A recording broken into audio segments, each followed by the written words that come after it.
The legend of Grandpa Agonmuo, the Dibia who sat among the gods. In the village of Mugbokonta, deep in the eastern part of Nigeria, legends walked among men. Our people believed in the unseen, in the power of herbs, in the wisdom of the spirits, and in the guiding hands of the ancestors. Yet even among us, there were men whose gifts defied explanation, men whose very presence carried mystery and reverence. One of such men was Grandpa Agonmuo, the great Dibia and healer whose life and death would leave behind a story that still lingers on the lips of our elders. Grandpa Agonmuo was no ordinary man. When you visited his small hut, you did not need to worry about bringing a chair.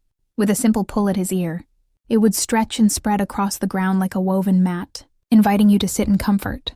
While you rested, he would speak of the history of our land, the battles fought, the blessings received, and the promises yet to unfold.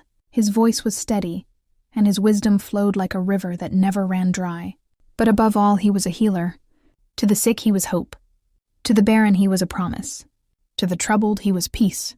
Herbs bent to his will, incantations obeyed his call, and sicknesses fled at the sound of his chants. It was as if the gods themselves whispered their secrets into his ears.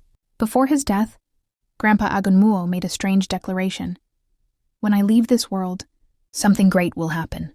Do not take my words lightly. We laughed it off, dismissing it as one of his many riddles, but when the time came, the truth revealed itself in ways we never imagined. When Grandpa Agonmuo passed, the village mourned deeply. Men, women, and children wept, not only because a great man had gone, but because they feared what his absence might mean for the land. On the day of his burial, something extraordinary happened.